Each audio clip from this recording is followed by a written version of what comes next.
ये कहानी है सूरजगढ़ रियासत के महाराज सूरजमल और उनके दो बेटों की। भानु प्रताप बड़ा राजकुमार था और चंद्र प्रताप छोटा। महाराज सूरजमल ने अपनी पत्नी रानी दुर्गावती की मौत के बाद अपने दोनों ही बेटों को बड़े लाड प्यार से पाला था। उन्होंने अपने दोनों ही बेटों को शास्त्रों और शस्त्रों की पूरी शिक्षा दिलवाई। महाराज सूरजमल हमेशा से चाहते थे कि भानु प्रताप और चंद्र प्रताप में से वही राजा बने जो ज्यादा काबिल हो, लेकिन बड़ा राजकुमार भानु प्रताप हमेशा से बड़ा होने के नाते राजगद्दी पर अपना हक समझता था और हर मौके पर ये बात अपने छोटे भाई चंद्र प्रताप को जताता भी रहता था। तुम देखना छोटे, जब मैं राजा बन जाऊंगा तो ये बगीचा कटवा कर यहाँ एक बड़ा सा अखाड़ा बनवाऊंगा। अच्छा, और फिर क्या करेंगे महाराज भानु प्रताप उस बगीचे का? अच्छा है, जो तुम अभी से मुझे महाराज कहने की आदत डाल रहे हो। वैसे भी कुछ सालों के बाद सब लोग मुझे यही कहकर तो बुलाएंगे। हाँ, पर ये तो बताइए कि आप उस अखाड़े का क्या करेंगे? यहाँ वीर योद्धाओं के बीच द्वंद्व होगा, वो आपस में लड़ेंगे और हमारा मनोरंजन करेंगे। पूरी प्रजा को न्योता दिया जाएगा। अच्छा, और सांसों का क्या मतलब? आपको क्या लगता है ये बगीचे केवल सुंदरता के लिए हैं? नहीं, असल में इस बगीचे के पेड़ हम सबको प्राणवायु देते हैं और यहाँ के रंग बिरंगे फूल हमारे राजमहल की शोभा भी बढ़ाते हैं। समझे बड़े भैया? सही कहा चंद्र प्रताप। चीजों को मिटा देना बहुत आसान होता है, मगर उन्हें बनाना और बसाना बड़ा मुश्किल। पता है, ये बगीचा तुम्हारे दादाजी ने बनवाया था और मैं जब तक जिंदा हूँ तब तक तो ये बगीचा यही रहेगा, मेरे राजमहल के ठीक सामने। गुस्से में ये बात कहकर महाराज सूरजमल वहाँ से चले गए और भानु इसे अपना अपमान समझकर खून का घूंट पीकर रह गया। भानु बहुत ही घमंडी और लालची था, जबकि चंद्र प्रताप अपने नाम की तरह बहुत शांत और उदार था। कई साल बीत गए और अब महाराज सूरजमल को अपना उत्तराधिकारी चुनना था। उनके सामने परेशानी ये थी कि बड़ा बेटा होने के नाते भानु राजगद्दी का हकदार तो था, लेकिन छोटा बेटा यानी चंद्र प्रताप वास्तव में उसके काबिल था। काफी सोच विचार करने के बाद फिर एक दिन महाराज सूरजमल ने राजसभा में ऐलान किया, मैंने काफी विचार करने के बाद ये निर्णय किया है कि मैं अपने इस साम्राज्य सूरजगढ़ का बंटवारा करूंगा। एक हिस्सा अपने बड़े बेटे भानु प्रताप को दूंगा और दूसरा हिस्सा छोटे बेटे चंद्र प्रताप के पास जाएगा। रही बात प्रजा की, तो प्रजा जिस भी राजा के राज्य में रहना चाहे वो जाने को स्वतंत्र होगी।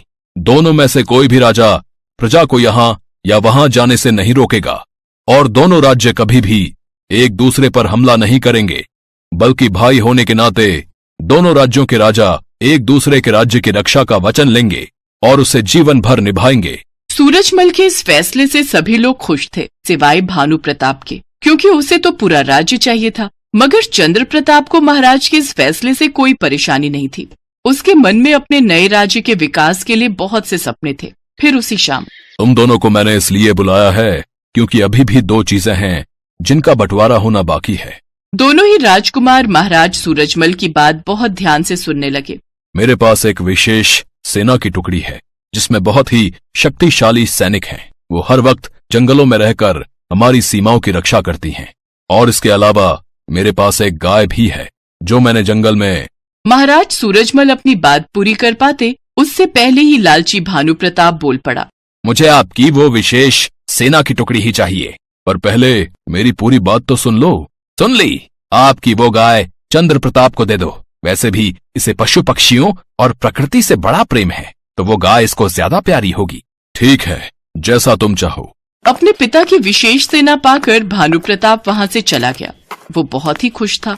उसे ऐसा लगा जैसे उसने कोई युद्ध जीत लिया हो। उधर चंद्र प्रताप थोड़ा सा मायूस हो गया, क्योंकि वो जानता था कि उसका बड़ा भाई लालची है और वो भविष्य में अपनी उसी सेना के साथ उसके राज्य पर हमला कर सकता था। उसे चिंता में डूबा देखकर महाराज सूरजमल ने कहा, घबरा रहे हो कि कहीं भविष्य में भानु उस सेना के साथ मिलकर तुम्हारे राज्य पर हमला ना कर दे? आप सर्वज्ञाता हैं पिताजी। मैं जानता हूँ, पर तुम चिंता मत करो। ये मेरी मुहर लगी चिट्ठी है, इसे लेकर जंगल में जाओ। वहां मैंने एक गौशाला बना रखी है जहां उस खास गाय को बड़े ही प्यार और आदर से रखा गया है। उस गाय की देखभाल मेरे 4 अंगरक्षक करते हैं। वो एक एक सैनिक 20-20 के बराबर है। वो भी अब से तुम्हारे साथ ही रहेंगे। पर एक गाय के लिए 4-4 इतने शक्तिशाली सैनिक क्यों पिताजी? क्योंकि वो कोई साधारण गाय नहीं है, असल में वो दैवीय है। मतलब वो तुम्हारी कोई भी एक इच्छा पूरी कर सकती है, पर उससे जो भी मांगना बहुत सोच समझकर और बिना लालच के मांगना। मैं गौ माता से अपना वरदान हासिल कर चुका हूं, अब तुम्हारी बारी है। और ध्यान रहे कि वो गौ माता अमर हैं, इसलिए तुम्हें उनकी रक्षा हर हाल में करनी होगी, ताकि वो किसी बुरे आदमी के हाथों में न जाएं। मैं समझ गया पिताजी, आपका बहुत बहुत धन्यवाद। कुछ ही दिनों में राज्य का बंटवारा हो गया। ज्यादातर प्रजा चंद्र प्रताप के अच्छे व्यवहार की वजह से उसके राज्य में चली गई। महाराज सूरजमल अपने अंतिम दिनों में भगवान का स्मरण करने के लिए हिमालय चले गए। ऐसे ही कई महीने बीत गए। दोनों भाई अपने अपने राज्य के राजा बन गए। भानु अमीर बनने के लिए जनता पर कर की राशि बढ़ाता चला गया और चंद्र प्रताप राज्य का विकास करने के लिए पूरी मेहनत करने लगा। ऐसे ही पूरे 20 साल बीत गए। चंद्र प्रताप का राज्य भानु के राज्य से कहीं ज्यादा उन्नति कर चुका था। चंद्र प्रताप और उसके राज्य की तरक्की देखकर भानु को बड़ी जलन होती थी और फिर उसने एक दिन अपने बेटों के साथ मिलकर अपने छोटे भाई चंद्र प्रताप के राज्य पर पूरी ताकत से हमला कर दिया। अपने किले के बाहर भानु और उसकी सेना को देखकर चंद्र प्रताप दुखी हो गया। चंद्र प्रताप निसंतान था। विवाह के 20 सालों के बाद भी उसे संतान सुख नहीं मिल सका था। तो भानु की सेना देखकर उसने कहा, एक दिन तो ये होना ही था। ठीक है भैया, अब जैसी आपकी इच्छा। इतना कहते ही चंद्र प्रताप अपने महल के सामने बनी गौशाला में गया और गौ माता के सामने हाथ जोड़कर खड़ा हो गया। गौ माता, मैं नहीं जानता कि मेरे पिता ने आपसे क्या वरदान मांगा था, पर अब मैं आपसे वरदान की इच्छा रखता हूँ। वत्स, उससे पहले तुम जानना नहीं चाहोगे कि तुम्हारे पिता महाराज सूरजमल ने मुझसे क्या वरदान मांगा था? वास्तव में तुम ही हो उनके वरदान। उन्होंने मुझसे तुम्हें मांगा था। तुम्हारी माँ दुर्गावती तुम्हारी असली माँ नहीं है। रानी दुर्गावती ने केवल भानु को ही जन्म दिया था और उसे जन्म देते ही रानी की मृत्यु हो गई थी। भानु की कुंडली देखते ही महाराज सूरजमल को पता चल गया था कि आगे जाकर वो बहुत ही घमंडी और लालची बनेगा। इसीलिए उन्होंने मुझसे सुख सुविधा या धन नहीं, बल्कि तुम्हारे जैसा संस्कारी और आज्ञाकारी बेटा मांगा था और मैंने उनकी इच्छा अनुसार तुम्हें अपनी कोख से जन्म दिया। गौ माता की बात सुनकर चंद्र प्रताप की आंखों में आंसू आ गए और वो गौ माता के चरणों में झुक गया। मैं जानती हूँ कि इस वक्त तुम्हें सबसे ज्यादा किसकी जरूरत है। गौ माता के सामने चंद्र प्रताप हाथ जोड़े खड़ा था और तभी गौ माता ने अपनी कोख से एक और बालक को जन्म दिया।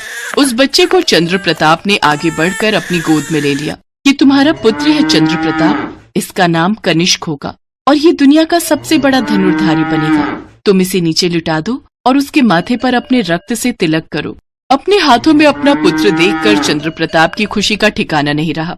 गौ माता की बात मानकर उसने अपने बेटे को रक्त का तिलक लगाकर नीचे लिटा दिया और अगले ही पल वो नवजात एक हट्टे कट्टे नौजवान में बदल गया।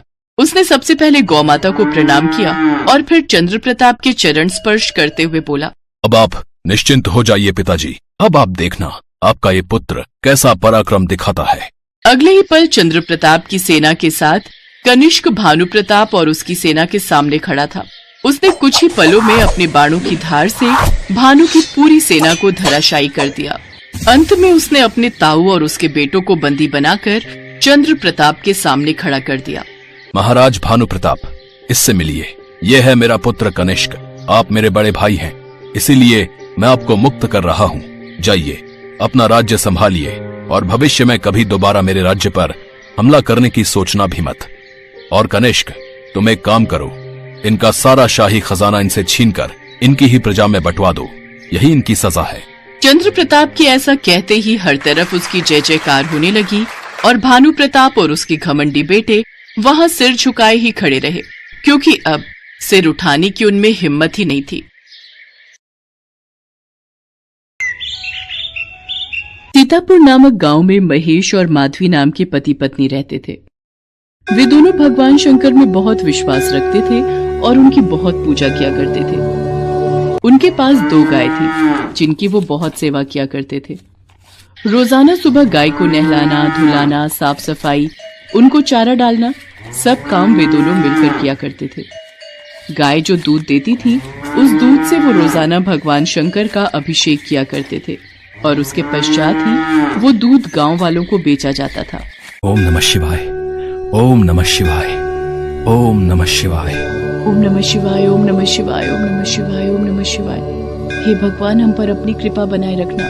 माधवी, ये लो, आओ मिलकर शिवलिंग पर दूध से अभिषेक करते हैं। जय भोले बाबा की। जय भोले बाबा की। सुनो, रास्ते में हरी घास खरीदनी है, याद है ना? हाँ हाँ, मुझे याद है। मुझे पता है मेरी दोनों प्यारी गाय भोजन का इंतजार कर रही होंगी। अभी बस ताजा भूसा और हरी हरी घास खरीद लेते हैं। उन दोनों को भी पता है हम मंदिर से वापस ही जाते हुए उनके लिए चारा खरीद कर ले जाते हैं। वो दोनों भी दूर से ही शोर मचा देती हैं। महेश और माधवी मंदिर से वापसी जाते हुए अपनी दोनों गायों के लिए अनाज और हरी हरी घास खरीद कर ले जाते थे। और जैसे ही वो घर पहुंचते थे, दोनों गाय मानो उन्हें आवाज लगा रही हो। उन्हें अपने भोजन की खुशबू पहले ही आ जाती थी। वो देखो, दोनों हमें आवाज लगा रही हैं। अरे अरे, सब्र करो, अभी खिलाती हूँ, थोड़ा साफ कर लूं। माधुरी, तुम इन्हें खाना दो, मैं तब तक घरों में दूध देकर आता हूँ। ऐसे ही दिन गुजर रहे थे। महेश और माधवी दोनों के जीवन में बहुत खुशियां थीं। वो जितना भी कमाते थे उतने में ही संतोष करते थे। दोनों गाय भी अपने मालिक को बहुत अच्छे से पहचानती थी, इसलिए वो भी बहुत खुश थी। पर एक सुबह जब माधवी और महेश सोकर उठे तो उन्होंने देखा उनकी दोनों गाय खूंटी से नहीं बंधी हुई हैं। दोनों गाय गायब हैं। हे शिव शंकर, हमारी गाय कहाँ गई? यहीं तो बंधी रहती है। खूंटे को खोलकर कैसे जा सकती हैं? मेरा तो बड़ा मन घबरा रहा है। हमारी दोनों गाय सुरक्षित हो, दोनों का कुछ पता नहीं चल रहा है। माधवी, तुम उस तरफ देखो, मैं इधर देखता हूँ। हरिया चाचा, आपने मेरी दोनों गाय देखी? कहीं इधर उधर घूमती हुई नजर आई हूँ आपको? नहीं बेटा, मैंने तुम्हारी दोनों गाय नहीं देखी। क्या हुआ, तुम बहुत घबराए हुए हो? शांति बहन, क्या तुमने हमारी दोनों गाय देखी? उनका कहीं पता नहीं चल रहा। पता नहीं घर से कहाँ गायब हो गई हैं। नहीं माधवी, मैंने तुम्हारी गाय नहीं देखी। कल शाम को तो मैंने देखा था, वहीं तुम्हारे आंगन में ही बंधी हुई थी। हे भगवान भोलेनाथ, हमारी गाय कहाँ गई? गांव में कुछ पता नहीं चल रहा, कौन ले गया होगा? हे शंभू, हमारी मदद करो। माधवी और महेश पूरे गांव को छान मारते हैं, पर उनकी दोनों गाय कहीं भी नहीं मिलती। किसी को भी उनके बारे में कुछ पता नहीं था। महेश माधवी को घर जाने का कहकर गांव से दूर शहर की सड़क पर अपनी गाय देखने के लिए निकल जाता है। चलते चलते उसे एक बैलगाड़ी वाला दिखाई देता है। भैया, क्या आपने सड़क पर यहाँ दो गाय देखी? कहीं नजर आई हो? कुछ देर पहले रास्ते में मैंने एक ट्रक को गुजरते हुए देखा था, जिस पर 3 आदमी दिखाई दिए थे। उनके पास 2 गाय थी। कहीं ऐसा तो नहीं कि तुम उन्हीं के बारे में पूछ रहे हो? वो तो अब तक शहर के करीब पहुंच गए होंगे। ऐसा तो नहीं कि मेरी गाय किसी गलत हाथों में चली गई हो?